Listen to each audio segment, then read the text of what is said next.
સુદામા અને ભગવાનની જે મિત્રતા હતી કે એક રાજાધિરાજ એટલે એટલું ઉપર પદ અને એક તો સાવ ગરીબ. ગહન દિશે છે કર્મની ગતિ, એક થઈ બેઠો પૃથ્વીપતિ, અને મારે ઘેર ખાવા રજ નથી. રમાડતા ગોકુળ માકડા, ગુરુને ઘેર લાવતા લાકડા, અને એક આજ થઈ બેઠો પૃથ્વીપતિ, અને મારા ઘરમાં લાકડીને તુંબડી. મિત્ર કોને કહેવાય ને ઈ પણ મને ને તમને ભગવાન દ્વારકાધીશે સમજાય. રાજાધિરાજ હતા, દ્વારકાધીશ હતા, પણ છતાંય સુદામા આવ્યા ને તો દોડી અને ગયા છે. રૂક્ષ્મણીજીએ પણ કીધું કે મહેમાન તો અત્યાર સુધી ઘણા આવ્યા હો, પણ આ મહેમાન કયા છે? ભગવાન શ્રી કૃષ્ણનું આરાધ્ય એટલે રાધારાણી. આજના જમાનામાં પણ સ્ત્રીઓ છે, લેડીઝ છે, એ ભગવાનને કૃષ્ણને બહુ જ પામવા માંગે છે. તો રાધાજીને જેલસ કેમ નથી થતી? તમે જુઓ તો મંદિરમાં કોનું સ્થાન છે? રાધા અને કૃષ્ણનું સ્થાન છે. ભગવાન રાજા તો હતા જ, એ પરફેક્ટ ગોવાળીઓ પણ હતા, પરફેક્ટ પુત્ર પણ હતા, પરફેક્ટ પ્રેમી પણ હતા, પરફેક્ટ પતિ પણ હતા, અને રાજાધિરાજ પણ છે. કયા? તો કે પ્રેમના સંબંધને માનું છું. ભાવે હિ વિદ્યતે દેવો તસ્માદ ભાવો હિ કારણ. જો ભગવાન કૃષ્ણએ કાલ્ય નાગ પર ઊભા રહી અને નૃત્ય કર્યું હતું. કરી શકો છો સામે? ભગવાન કૃષ્ણએ ગોવર્ધન પર્વતને ટચલી આંગળીના નખના ટેરવા ઉપર ઉપાડ્યું છે. તમારામાં હિંમત?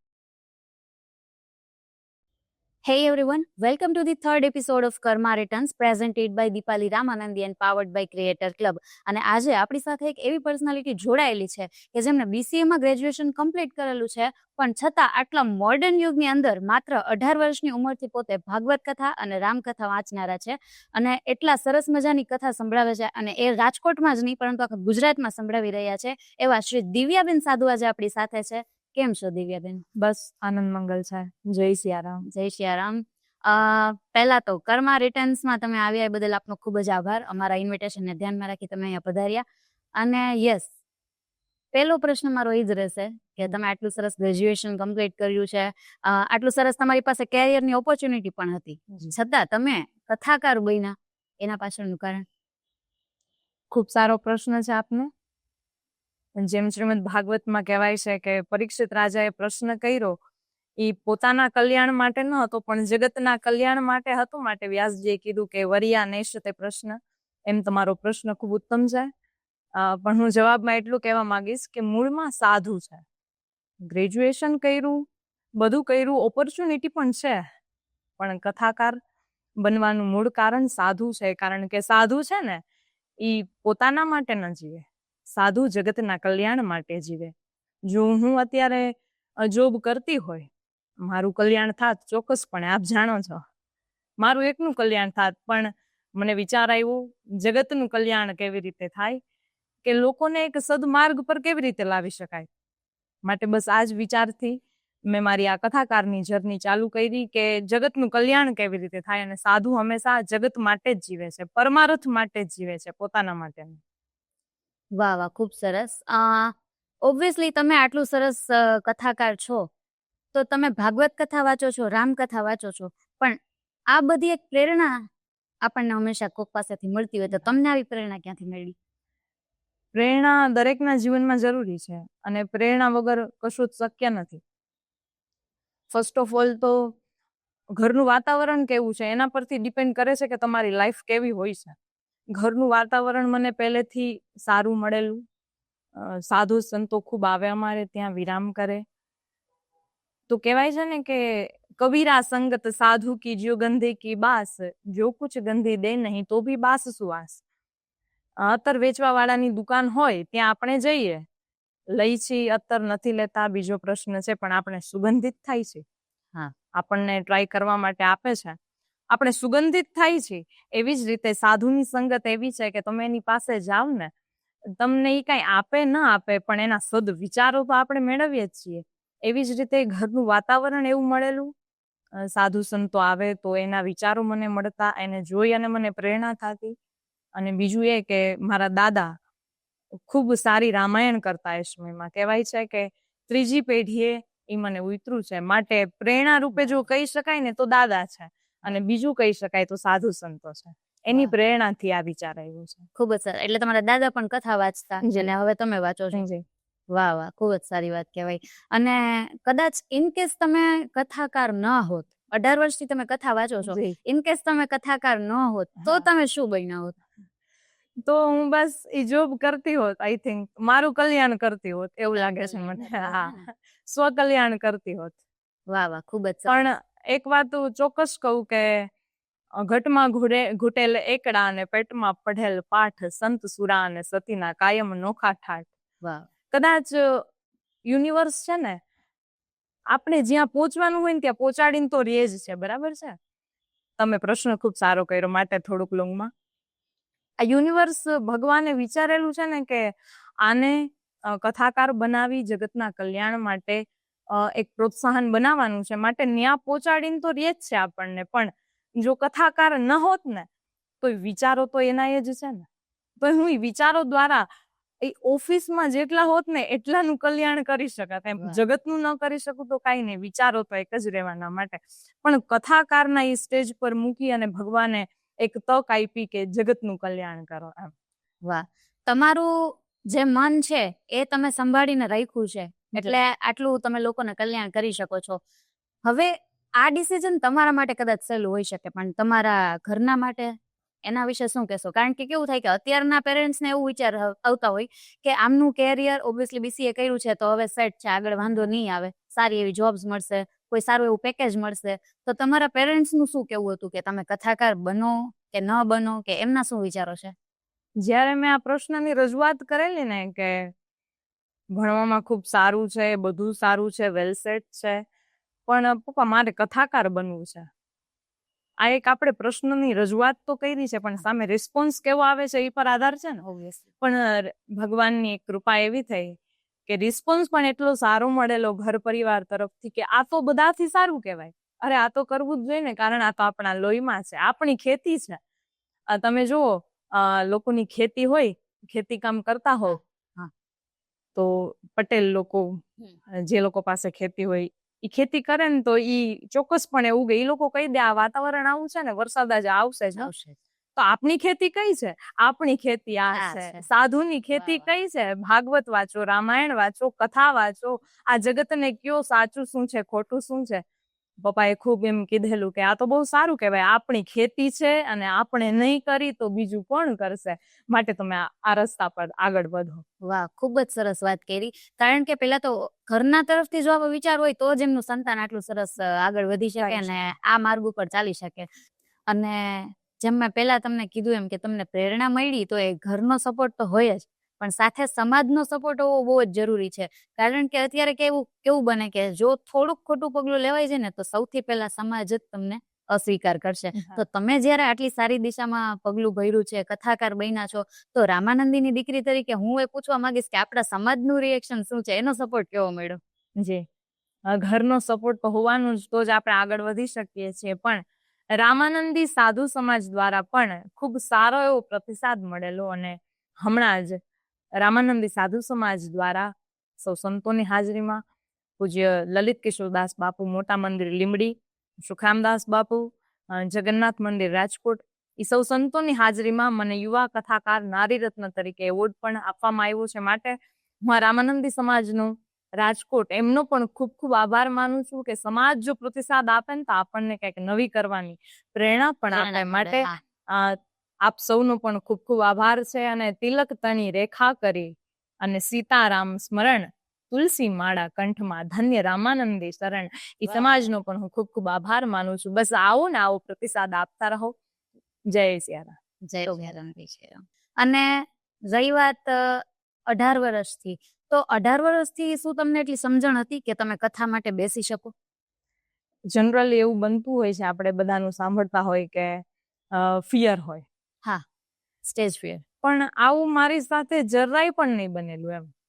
ફર્સ્ટ કથા મેં કરેલી ને ત્યારે પણ મને જરાય પણ ડર ન હતો કે હું શું કરીશ. બસ એક જ વિચાર હતો, ભગવાને વિચાર આપ્યો છે, ભગવાનના જ ગુણગાન ગાવા છે, તો બસ એના પર છોડી દો, ભગવાન જ કરાવશે. માટે બસ કાંઈ પણ આવો ડર ન હતો અને આમ જ મારી કથા યાત્રા ચાલુ થઈ. વાહ, તો તમે નિશ્ચિત જ એવું નક્કી કરેલું હશે કે અત્યારે આ જર્ની સ્ટાર્ટ કરી છે તો જ્યાં સુધી પૂજ્ય મોરારી બાપુ જેમ આટલી એજમાં પણ એ કથા વાંચે છે, તમારા શું સપનાઓ છે? કોઈ પણ ફિલ્ડ હોય એના પોતાના સપના હોવાના જ છે, તમારા હોય મારા હોય. એક કથાકાર તરીકે જો આપણે કહેવાય કે મુખ્ય કથાકારમાં જો જેની આપણે પૂજ્ય ભાવ પણ રાખીએ છીએ અને લોકો પણ સ્વીકારે છે એવા પૂજ્ય મોરારી બાપુ.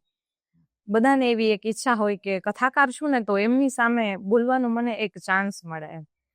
પણ ખૂબ જ સરસ રીતે ભગવાન બધું સાંભળે છે. કહેવાય છે ને કે ભગવાન સાંભળે તો છે વહેલા કે મોડું. 2 જ મહિના પહેલા સનાતન સોલ ચેનલ મોરારી બાપુ દ્વારા એવું વિચાર કરવામાં આવ્યો છે કે આપણા સાધુ બ્રાહ્મણોના જે કથાકારો હોય ને એમને લોકો ઓળખતા થાય ને એ માટે પોડકાસ્ટ ચેનલ કરીએ.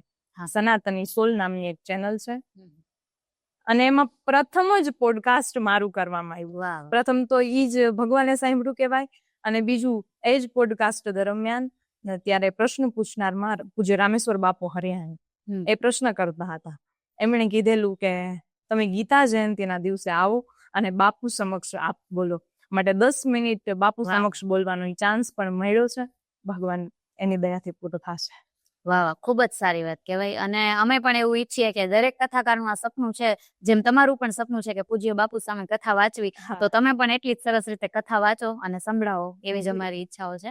અને યસ, તમે જેમ વાત કરી કે પૂજ્ય બાપુ એ તમારા કરતા તો ઘણા મોટા એજના છે, તો સાધુના દીકરી છો એટલે સાધુના ગુણ તમારામાં આવવાના જ છે, એટલે એમાં કોઈ કહેવાપણું નથી. પણ તમે જ્યાં કથા વાંચવા જાઓ છો ત્યાં બધા જ લોકો તમારાથી મોટી જ એજના હશે, તો તમને ક્યારે એવું લાગે કે આ લોકો સામે હું જ્ઞાન આપું છું તો એ લોકો ખરેખર સાંભળે છે, અથવા સાંભળે તો કેવું સાંભળે? તમારી શું ફિલિંગ્સ હોય એ ટાઈમે?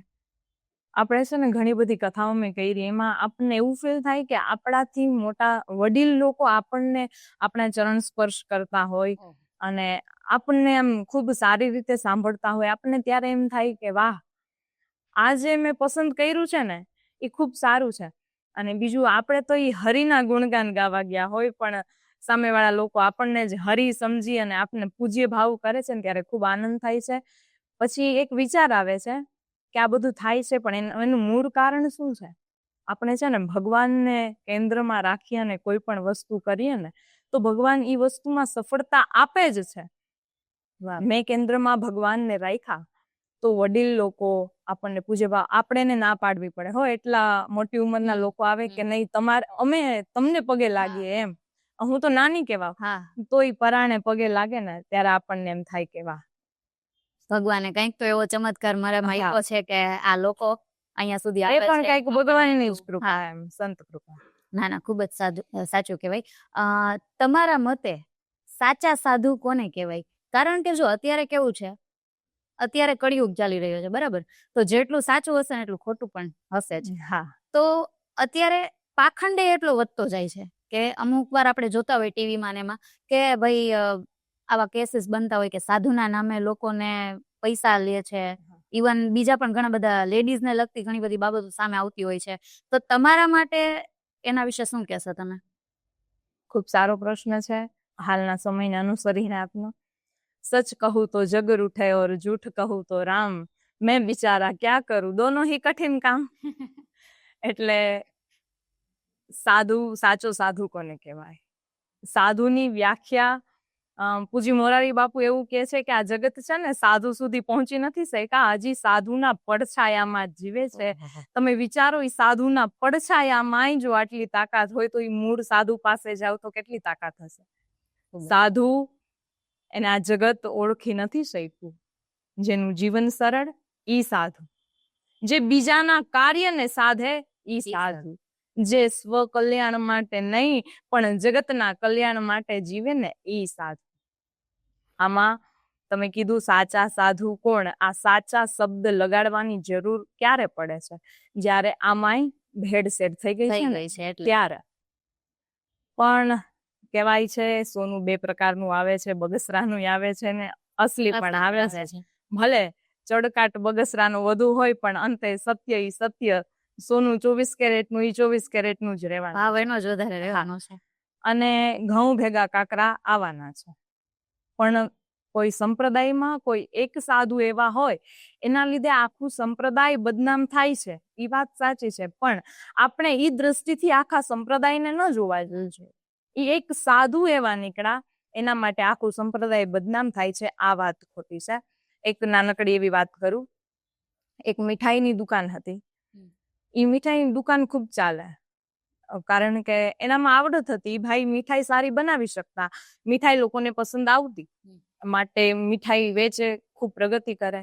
બીજા વ્યક્તિને એ મીઠાઈની દુકાન જોઈ અને એમ થયું કે હું આના જ જેવી દુકાન બનાવું, આના જ જેવી મીઠાઈ બનાવું, આવું જ આના જેવું જ કંઈક નામ રાખવું તો મારી પ્રગતિ થાય. બીજે દિવસે એમની દુકાન ચાલુ કરી, મીઠાઈ બનાવી, લોકો આવે લે ખરા, પણ એમ કે પેલા જેવી મીઠાઈ છે ને એવો સ્વાદ આમાં નથી. અત્યારે ધર્મમાં પણ આવું જ થયું છે. ઓલા લોકોની મીઠાઈની દુકાન જોઈ અને આ લોકો કહે છે મારે આવી મીઠાઈ બનાવી છે, પણ ચાલે છે તો પેલા સત્યની મીઠાઈની દુકાન વાળાની. બહુ જ સારું એક્ઝામ્પલ આપ્યું. અને ખરેખર અત્યારે જોવા જાય ને તો આમ એમ કહીએ ને કોપી પેસ્ટ વાળો જમાનો આવ્યો. શું કામ કે તમે જોશો કે કોઈ પણ બહુ ફેમસ વ્લોગર હશે ને એને જોઈને બધા વિચારશે હું પણ વ્લોગ બનાવું, હું પણ મારી એવી નામના કરું. અને એ પોતાના ઇન્ટેન્સ થી કરે છે, કરવા પણ જાય છે, પણ એનું લેવલ અલગ હતું, તમારું લેવલ અલગ છે, અને તમે કઈ રીતે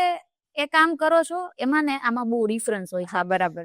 કોઈ પણ બહુ સારા નામી ડોક્ટર હોય ને તો લોકો એમ વિચારે કે હું પણ આવી જ ડિગ્રી લઈ, હું પણ આવી જ રીતે વર્ક કરીશ ને આટલો જ સરસ ડોક્ટર બનું, હું પણ આટલા પૈસા કમાઉં, બરાબર ને, આવા હેતુ હોય. પણ એને કઈક અલગ મહેનત કરી હોય એટલે ત્યાં છે, અને આને મહેનત નથી કરી એટલે તો ઓબ્વિયસલી એને ફળ. અંતે જીત સત્યની જ થાય છે. લોકો સ્વીકારે ન સ્વીકારે એ લોકો પર આધાર છે, પણ સત્ય તો સ્વીકારવું જ રહ્યું. વાહ વાહ, ખૂબ જ સરસ. સાધુનું તો તમે ખૂબ જ સરસ વર્ણન કર્યું છે કે સાધુ કેવા હોવા જોઈએ. ભાગવત કથા અને રામકથા તમે બે વાંચો છો, બરાબર? તો ભગવાન શ્રી કૃષ્ણ વિશે તમે શું કહેશો? કારણ કે હું એ જ પ્રશ્ન ઉપર પેલા આવવાની હતી, પણ પેલા તમારું મેં એટલે જ લઈ લીધું, કારણ કે એ ટોપિક એવો છે કે આ જે વસ્તુ જોવે છે, આ જે વિડીયો જોવા વાળા હશે ને, ભગવાન શ્રી કૃષ્ણને તો ઓબ્વિયસલી માને. શું કામ? કારણ કે ભગવાન રાજા તો હતા જ, એ પરફેક્ટ ગોવાળીઓ પણ હતા, પરફેક્ટ પુત્ર પણ હતા, પરફેક્ટ પ્રેમી પણ હતા, પરફેક્ટ પતિ પણ હતા, અને રાજાધિરાજ પણ છે. તો એના વિશે શું કહેશો? હાલના સમયને અનુસરીને કઈ તો લોકો પ્રેમને અત્યારે ખૂબ વગોવે છે. એ પ્રેમ નથી, એ લસ્ટ છે, વાસના છે. પ્રેમ કોને કહેવાય? એ જગતને ભગવાન કૃષ્ણએ સમજાવ્યું. રાધાજી સાથે પ્રેમ કર્યો, ખૂબ સારી રીતે કર્યો. એક પુત્ર બનીને રહ્યા તો પણ પરફેક્ટ રીતે. એક ગોવાળિયા બન્યા, ગોપાલ બન્યા, ગાયો ચરાવતા તો પણ. આમાં આપણને એક શીખ મળે છે, કોઈ પણ કર્મ કરો ને એ કર્મ સારી રીતે કરો. ભગવાન રાજા બન્યા, રાજાધિરાજ, દ્વારકાધીશ કહેવાય તો પણ ખૂબ સારી રીતે એનું રાજધર્મ નિભાવે. બધા કર્મ જીવનથી અંત સુધી જેટલા પણ કાર્ય કર્યા ને, ભગવાન કૃષ્ણ પરફેક્ટ એક્ઝામ્પલ છે કે જીવન કેવી રીતે જીવવું જોઈએ. પણ એક કહેવાય છે કે રામ કરે એમ કરાય અને કૃષ્ણ કહે એમ કરાય. ભગવાન કૃષ્ણ જેમ કરે ને એમ કરવા ન જવાય. એ આપણી તાકાત બહારની વસ્તુ છે. ભગવાને 16,108 લગ્ન કર્યા છે, આપણામાં તાકાત.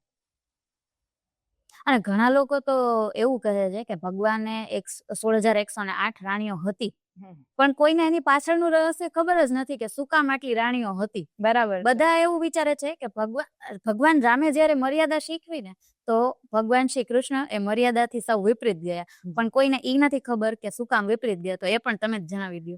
જ્યારે 16,100 ગોપીઓ, કન્યાઓ ભૌમાસુર રાજાની કેદમાં કેદ હતા, ત્યારે એ કન્યાઓએ પત્ર લખેલો ભગવાન દ્વારકાધીશને કે પ્રભુ અમને છોડાવો આ કેદમાંથી. પ્રભુ આવે છે અને એ કન્યાઓને છોડાવે છે, ભૌમાસુરનો વધ કરે છે. પછી ભગવાન કૃષ્ણ કહે છે હવે તમે તમારા ઘરે જાઓ. એ 16,100 કન્યાઓને કહે છે. તો એ 16,100 કન્યાઓ હાથ જોડી અને ભગવાન કૃષ્ણને સ્તુતિ કરે, પ્રભુ હવે અમે ઘરે જાય, અમારો કોઈ સ્વીકાર ન કરે. અરે પણ કેમ સ્વીકાર ન કરે? અમે આ કેદમાં હતા, હવે અમે પિતાના ઘરે જાય ને તોય અમારો સ્વીકાર ન કરે.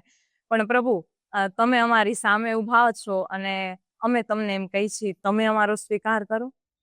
પ્રભુ વિચાર કરે, આ તો 16,100 રાણીઓ, કન્યાઓ, હું એની સાથે લગ્ન. પણ ત્યાં ભગવાન કૃષ્ણે વિચાર્યું, આપણે અત્યારે નારી સશક્તિકરણની વાત કરીએ છીએ ને, આ તો અત્યારની છે. પ્રથમ પગલું ભગવાન કૃષ્ણએ ભર્યું હતું કે નારી સશક્તિકરણ શું કહેવાય.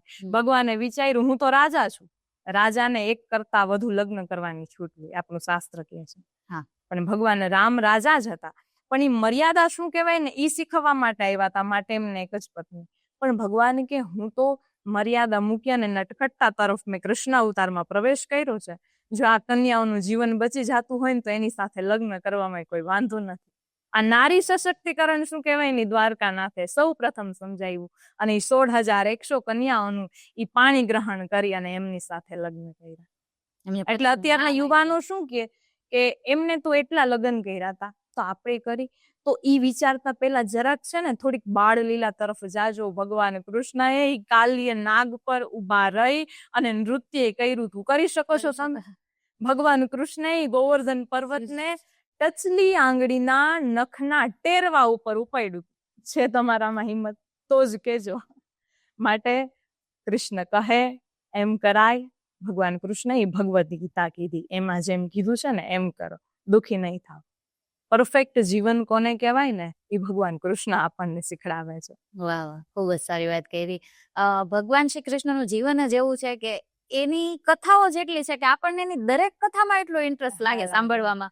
એટલે સિરિયસલી જો અમને તમારા જેવા કોઈ સદગુણો વાળા મળી ગયા હોય અને એ સંભળાવે આવી કથા, તો ખરેખર અમને એટલી મજા આવી. ભગવાનનું નામ છે કૃષ્ણ.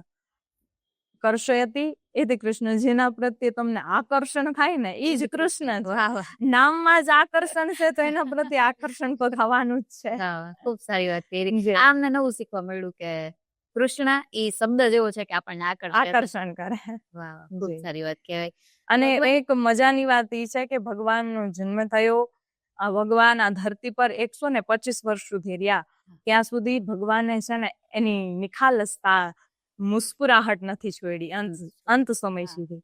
ભગવાન કહે છે મારા જીવનમાં કેટલી મુશ્કેલીઓ આવી છે, હું મારા પોતાને જ ન સમજાવી શક્યો, આખા જગતને સમજાવી શક્યો, તોય ભગવાને ક્યારેય રુદન નથી કર્યું. ભગવાન રોયા છે, હા એવી કથાઓ છે, પણ માનવ યુગમાં રોયા છે.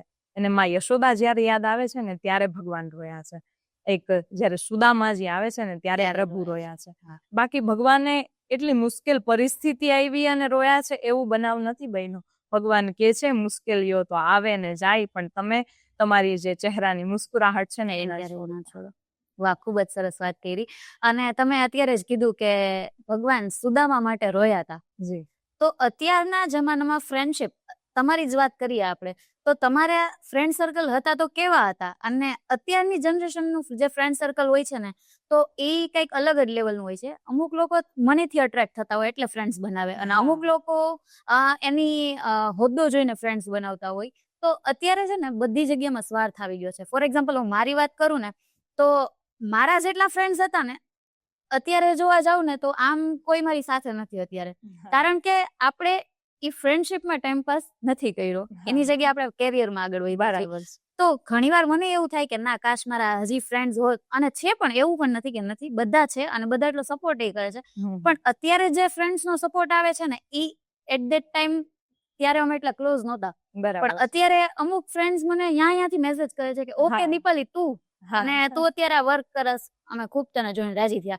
તો આવા ફ્રેન્ડ્સને હું ખાસ થેન્ક યુ કહેવા માંગીશ કે પેલા ભલે મારી સાથે નહોતા, પણ રાઈટ નાવ એ લોકો જોઈને રાજી થાય તો એટલીસ્ટ. તો તમે ફ્રેન્ડ્સની સંગત કેવી હોવી જોઈએ એના વિશે થોડું કહી દો. તમે ખૂબ સરસ વાત કરી કે અત્યારની ફ્રેન્ડશિપ સ્વાર્થવાળી થઈ ગઈ છે, અને ખૂબ સાચું છે. અત્યારની ફ્રેન્ડશિપમાં સ્વાર્થ આવી ગયો છે, જે નહોતો આવવો જોઈએ પણ આવી ગયો છે. ફ્રેન્ડ સર્કલ કેવું છે ને એના પરથી નહીં તમારું નક્કી થાય છે કે તમે કેવા છો. કહેવાય છે ને કે તમે કોની સાથે બેઠા છો ને એના ઉપરથી તમારું નક્કી થાય છે કે તમારું જીવન કેવું હશે. લોકો એમ વિચારે છે કે નહીં આ તો આમાં જ હશે, આટલામાં જ હશે, એમ વિચારે છે. પણ મિત્ર એવા બનાવો, મિત્ર એસા કીજીએ ઢાલ સરીખા હોય, દુઃખ મેં આગે રહે ઓર સુખ મેં પીછે હોય. અત્યારના મિત્ર સુખ આવે એટલે આગળ અને દુઃખ આવે એટલે હું કોણ ને ભાઈ તું કોણ. પણ આવા મિત્ર ન હોવા જોઈએ. મિત્ર કોને કહેવાય ને એ પણ મને ને તમને ભગવાન દ્વારકાધીશે સમજાવ્યું. 100%. ભગવાન દ્વારકાધીશ ત્યારે ઊંચા સ્ટેજ પર હતા, હોદ્દા પર હતા. હાલો એટલો હોદ્દો તો અત્યારે કોઈને નથી ને, કોઈની નહીં. પાસે છે જ નહીં ને. કેપેસિટી જ નથી કોઈ. રાજાધિરાજ હતા, દ્વારકાધીશ હતા, પણ છતાંય સુદામા આવ્યા ને તો દોડી અને ગયા છે. રૂક્ષ્મણીજીએ પણ કીધું કે મહેમાન તો અત્યાર સુધી ઘણા આવ્યા હો, પણ આ મહેમાન કયા છે? આવી રીતે તો ભગવાન કોઈને મળવા ગયા નથી, દ્વારકાધીશ કોઈને મળવા આવી રીતે નથી ગયા કે ચાખડી પહેરવાનું ભૂલી જાય, અંગરખુય પડી જાય. આ છે કોણ? પણ આ મિત્ર હતા ને માટે ભગવાન બોલ્યા છે. મિત્ર શું કહેવાય ને એ પ્રભુએ સમજાવ્યું. નહીતર સુદામાજી પાસે સંપત્તિ નહોતી, પણ ભાગવતમાં લખ્યું છે કોઈ સુદામાને એમ કહેતા ને કે ગરીબ છે, ભગવાન કૃષ્ણ કહેતા મારા સુદામાને ગરીબ કહી અને કોઈ ગાળ ન દેતા. કદાચ એની પાસે સંપત્તિ નથી, પણ પ્રભુના ભજનનું નાણું છે ને, પૈસા છે ને, એટલા ત્રિભુવનમાં કોઈ પાસે નથી જેટલા સુદામા પાસે છે. મિત્રતા સુદામા અને ભગવાન કૃષ્ણ જેવી હોવી જોઈએ. એક સાવ નીચે હોય અને એક દુનિયાના પૃથ્વીના પટ પર રાજ કરતા હોય, છતાં પણ એ દોડીને જાય. આ મિત્રતા કહેવાય. આવી મિત્રતા તો આપણે વિચારી જ ના શકીએ કે અત્યારના જમાનામાં હોય. મિત્ર એટલે કોને કહેવાય કે તમે એની સાથે બધી જ વાતો કરી શકો, જે તમે તમારા ઇનકેસ હસબન્ડ વાઈફ પણ વાત ના કરી શકે ને, એ વાત મિત્ર પાસે આપણે કરી શકીએ. તો આવા મિત્ર અત્યારે છે ને સાવ એમ કહીને જોવા જ નથી મળતા, બહુ ઓછા હશે એવા. પણ આવા મિત્ર છે ને રાખવા જોઈએ. જયારે આખી દુનિયા તમને આવકાર દેતી હોય, માન સન્માન ભેર તમને બોલાવતા હોય, ત્યારે તમને કોઈક તું કેવા વાળું વ્યક્તિ હોય ને મિત્ર, તો આપણા જીવનમાં એ ઘણું બધું પુરવાર કરી દે છે. આવા મિત્ર હોવા જ જોઈએ. મિત્ર તો સારા કરે. અને મિત્ર અમુક હોય પણ છે, અને ખરેખર અમુક એવા મિત્ર હોય કે આપણે જયારે જરૂર પડે ને ત્યારે ખરેખર ખબર રાખીને કે તું ચિંતા કરમાં હું છું. બસ આટલું આમ કહી દે ઘણું, એ આપણા માટે ઘણું છે. ખૂબ જ સરસ વાત કરી. અને તમે જેમ સરસ વાત કરી કે સુદામા અને ભગવાનની જે મિત્રતા હતી, કે એક રાજાધિરાજ એટલે એટલું ઉપર પદ અને એક તો સાવ ગરીબ, તો આ લોકોની મિત્રતા ધર્મ ઉપરથી નક્કી થઈ કે કર્મ ઉપરથી નક્કી થઈ? તમારા મતે ધર્મ મોટું કહેવાય કે કર્મ મોટું કહેવાય? ગહન દિશે છે કર્મની ગતિ, એક થઈ બેઠો પૃથ્વીપતિ અને મારે ઘેર ખાવા રજ નથી. રમાડતા ગોકુળ માકડા, ગુરુને ઘેર લાવતા લાકડા, અને એક આજ થઈ બેઠો પૃથ્વીપતિ અને મારા ઘરમાં લાકડીને તુંબડી. એક સાથે ભણતા, ગુરુજીના આશ્રમે એક સાથે ભણતા, એક સાથે જમતા, અને છતાંય સમય જતા શું થયું તો કે એક પૃથ્વીપતિ થઈ બેઠા અને એકના ઘરમાં કહેવાય કે ગરીબી આંટો લઈ ગઈ હોય, જમવાનું પૂરતું નથી. એવું છે. તો તમે સરસ પ્રશ્ન કર્યો કે ધર્મ મોટું કે કર્મ મોટું. મારા ખ્યાલ મુજબ કર્મ મોટું છે. માણસ કર્મથી મહાન થાય છે. ધર્મ સ્વીકારવો જ રહ્યો આપણે બધાએ, પણ જો કર્મ સારા કરશો ને તો જ આપણું જીવન સુધરશે, અને તો જ આપણો આવતો જન્મ નક્કી થશે. એ જ પ્રમાણે આપણે જીવન જીવી શકશું. માટે ધર્મ અને કર્મમાંથી કર્મ મોટું છે. એક નાનકડી એવી વાત કહું. એક રાજાને 4 પત્નીઓ હતી. પેલી પત્નીને સાથે રાખે, ખૂબ પ્રેમ આપે. બીજી પત્ની હતી, એ બીજી પત્ની વગર તો એને ચાલે જ નહીં, જ્યાં જાય એને સાથે લઈ જાય. ત્રીજી પત્ની હતી, એ ક્યાંક મુશ્કેલી આવે, સમસ્યા આવે ને તો જ એને યાદ કરે. અને ચોથી પત્નીને તો રાજા બોલાવતા જ નહીં, બિલકુલ ન બોલાવતા. પણ કાળ તો બધાયનો કોડિયો કરવાનો ને. કાળ આવે છે રાજા પર. રાજા પેલી પત્નીને પૂછવા માટે જાય છે કે તમે આવશો મારી સાથે? પેલી પત્ની કહે છે હા હું હતી તમારી સાથે, પણ હવે નથી. આ પેલી પત્ની એટલે શરીર. શરીર કહે છે હા હું હતું તમારી સાથે પણ હવે નથી. બીજી પત્ની પાસે જાય છે કે તમે આવશો મારી સાથે? બીજી પત્ની એટલે સંપત્તિ. સંપત્તિ કહે છે હું તમારી સાથે તમે જીવતા હતા ને ત્યાં સુધી હતી, પણ હવે તમે મૃત્યુ પામશો એટલે હું બીજાના ખાતામાં ટ્રાન્સફર થઈ જાય. સંપત્તિ કે હું તમારી સાથે ન આવું. ત્રીજી પત્ની એટલે પરિવારજનો, સગાવાલા, એમની પાસે રાજા જાય છે. તમે આવશો મારી સાથે?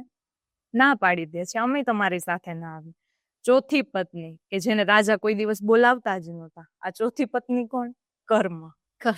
કોઈ દિવસ આખી જિંદગી એને બોલાવી જ નહીં, અને અંત સમયે રાજા ગયા એ પત્ની પાસે કે તમે આવશો મારી સાથે? ચોથી પત્ની કર્મ કે છે તમે આજીવન ભલે મને ન બોલાવી દો પણ છેલ્લે હું તમારી સાથે આવીશ જ. એ ચોથી પત્ની આવા તૈયાર થાય છે. વાત કહેવાય કાલ્પનિક હતી પણ એનો જે એન્ડ હતો, બોધ હતો ને, એ સારો છે કે ગમે તે કરો કર્મ જ સાથે આવવાનું છે, બીજું કાંઈ નથી આવવાનું. ખુદ બ્રહ્મના પિતા રાજા દશરથ નહીં જો આ કર્મ ભોગવવું પડતું હોય તો હું તમે તો પામર મનુષ્ય છીએ, ભોગવવું જ રહ્યું. માટે કર્મ મોટું છે. ઓકે, કર્મની તમે બહુ સારી વ્યાખ્યા આપી. હવે હું તમને એક વસ્તુ પૂછું કે મેં ઘણી વાર એવું જોયું છે કે બહુ સારા લોકો હોય, જે સારા વિચાર હોય, સારા કર્મ હોય, ક્યારેય ખરાબ કામ ના કર્યું હોય, ઇવન નીતિ પણ એમની સારી હોય, પણ છતાં એ દુઃખી રહે છે. અને અમુક લોકો વૈભવ, ધન, ઐશ્વર્ય, સંપત્તિ આ બધું જ એમને મળી જાય છે, છતાં એમના કર્મ ખરાબ હોય છે. તો એ લોકો સુખી કેમ અને આ લોકો દુઃખી કેમ, સારું કર્મ કરવા છતાંય? આ એક લક્ષણ કળિયુગનું છે. ભાગવતમાં કીધું છે સત્યમ નાસ્તિ તપઃ શોચમ દયા દાનમ ન વિદ્યતે ઉદરમ હરિણું જીવા વરા કાકુટ ભાષિણ. ભાગવતમાં કીધું છે કે કળિયુગમાં વ્યક્તિઓ કેવા થશે તો કે સત્યમ નાસ્તિ તપઃ, સત્ય તો બોલતો જ નહીં હોય, તપ એનામાં હશે નહીં, ભજન હશે નહીં. સત્યમ નાસ્તિ તપઃ શોચમ દયા દાનમ ન વિદ્યતે, તો કેવા લોકો હશે? ઉદરમ હરિણું જીવા વરા કાકુટ ભાષિણમ, માત્ર પોતાનું પેટ કેવી રીતે ભરાય ઈ જ જોવે છે અને ઈ પેટ ભરવા માટે કેટલું ખોટું બોલે છે. આવા લોકો હશે. કોઈને મુંડી નાખો પણ આપણી મૂડી ભેગી થાવી જોઈએ, આવા વ્યક્તિઓ છે. પણ આપણે જેમ વાત કરી ને કે અંતે વિજય સત્યનું જ થવાનું, એવી જ રીતે અમુક લોકોને એમ થાય છે કે અત્યારે હું સુખી છું, ભલે ગમે એવા ખરાબ કામ કરું તોય સુખી. હા, એવા હોય છે કે ખરાબ કામ કરે તોય સુખી હોય. પણ એના માટે હું તમને એક એક્ઝામ્પલ આપું કે ગામડામાં પેલા જે કોઠીઓ આવતી ને, નીચેથી પેલું ધાન કાઢવાનું હોય, એમાં પેલા આપણે બાજરી ભરી હોય અને ઉપરથી આપણે ઘઉં નાખીએ. આપણે જયારે ધાન આપણે જોતું હોય ત્યારે ખોલીએ એટલે પેલા આપણે બાજરી નાખીએ એટલે બાજરી જ આવે છે. અને જયારે આ સારા કર્મનું ભાથું આપણી પાસે બેલેન્સ પડ્યું હોય ને, ત્યાં સુધી માણસ સુખી જ થવાનો. જેવી બાજરી પૂરી થઈ, ઘઉં આવ્યા, પછી માણસ દુઃખી થાય છે. ભલે લાગે છે સુખી છે પેલા પણ પછી દુઃખી થાય છે. કર્મ ભોગવવું જ પડે છે. કબીરા તેરે પુણ્ય કા જબ તક હૈ ભંડાર તબ તક અવગુણ માફ હૈ ભલે કરો ગુના હજાર. પુણ્ય પૂર્વેનું ખાતું હજી આવે છે તોફાન, પણ આ ખર્ચી ખૂટે તી પછી વસવું છે મેદાન. માન રે માન જીવડા, તને હજી કેમ ના આવે શાન. માટે કર્મ તો ભોગવવું જ રહ્યું, વહેલું કે મોડું. એટલે અત્યારે જે લોકો ખૂબ જ સારા એવા રીતે બતાવે છે રહેવાનું, એ ખરેખર એમનું એક પુણ્યનું જ ફળ છે, એમ સમજાય. હા, એમ આપણે સમજવાનું કે ત્યાં સુધી બાજરી ભરેલી છે, ત્યાં સુધી આવે છે, ત્યાર પછી. ના, ખૂબ સરસ. ઓકે, હજી પણ એક ક્વેશ્ચન પૂછી લઉં. ભગવાન શ્રી કૃષ્ણનું જેમ તમે વર્ણન કર્યું કે બધી રીતે પરફેક્ટ હતા, અને એવું કહેવાય કે ભગવાન શ્રી કૃષ્ણનું આરાધ્ય એટલે રાધા રાણી.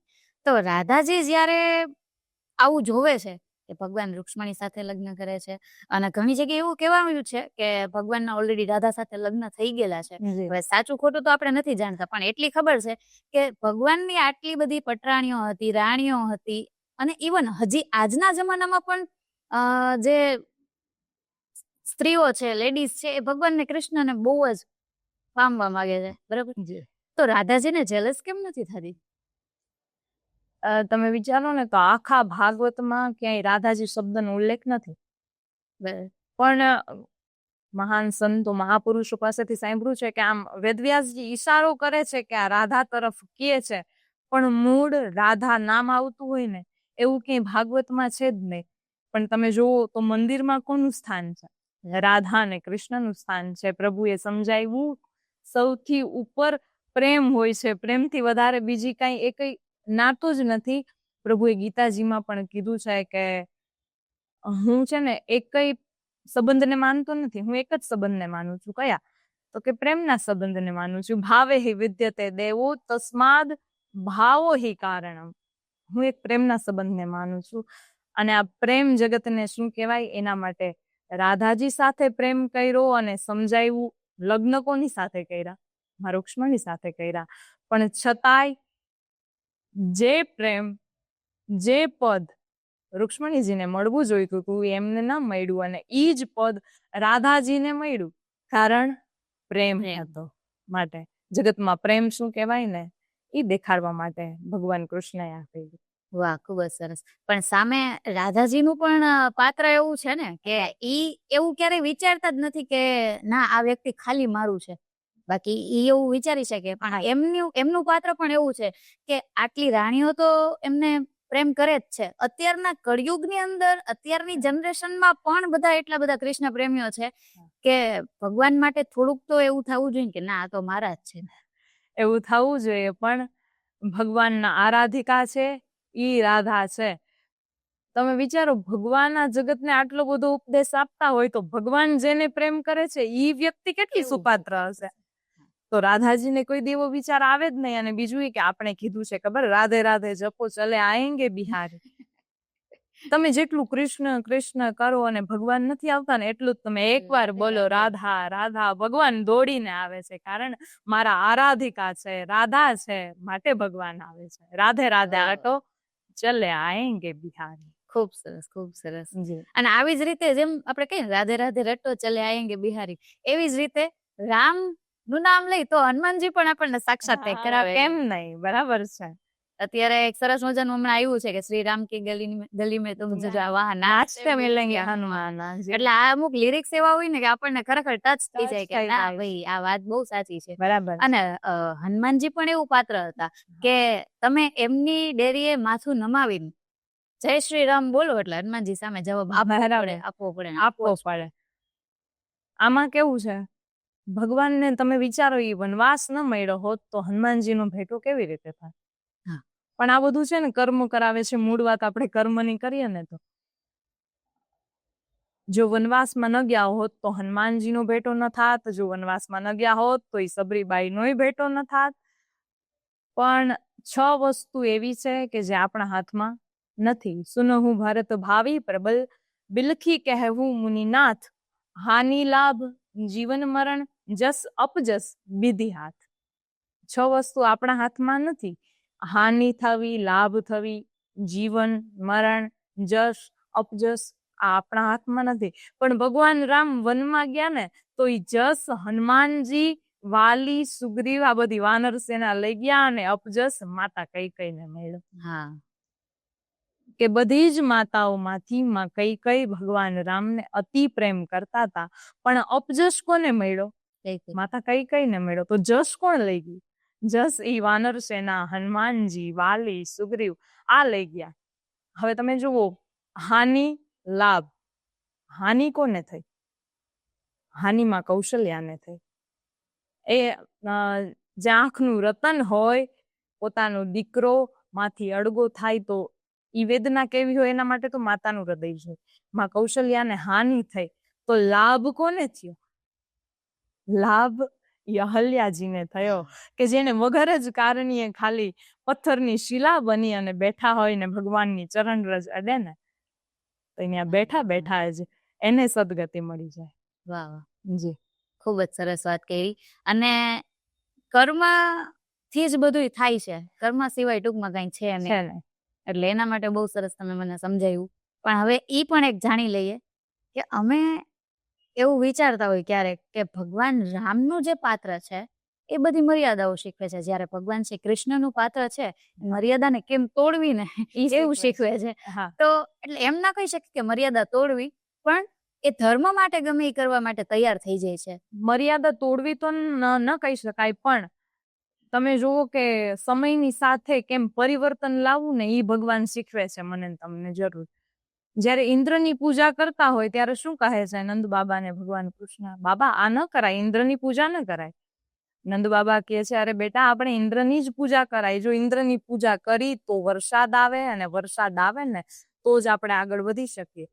તો ભગવાન કૃષ્ણ કહે છે આપણને જીવાડનાર આ પ્રકૃતિ છે, પૂજા થવી જોઈએ તો પ્રકૃતિની. તો ભગવાન અહીંયા શીખવે છે. મેં તમને કીધું કે સૌ પ્રથમ નારી સશક્તિકરણ કર્યું હોય તોય ભગવાન કૃષ્ણએ, અને બીજું ભગવાને ચોરી કરી ને એ ચોરીમાં વૈજ્ઞાનિક રહસ્ય છે. ભગવાને કીધું કે જો જે વસ્તુ આપણી પાસે છે ને તો એ આપણે બીજાને આપીએ એના મિત્ર ભૂખ્યા રહેતા ને ભગવાનને ન ગમતું, તો સૌ પ્રથમ આપણે કહી કે આ કુપોષણને નાશ કરવાની વાત છે, પણ આ કુપોષણ નાશ કરવાની વાત સૌ પ્રથમ તો ભગવાન કૃષ્ણએ કૃષ્ણ કાળમાં જ કરી દીધેલી હતી.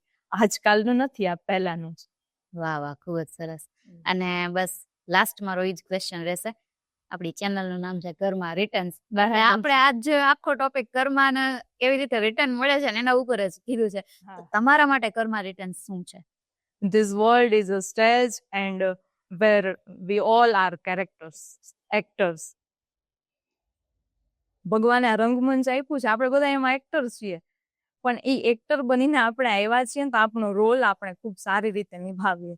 હું કથાકાર તરીકે આવી હોય તો મારા શબ્દથી કોઈ બીજાને ઠેસ ન પહોંચે, હું જગતનું કલ્યાણ કેવી રીતે કરી શકું.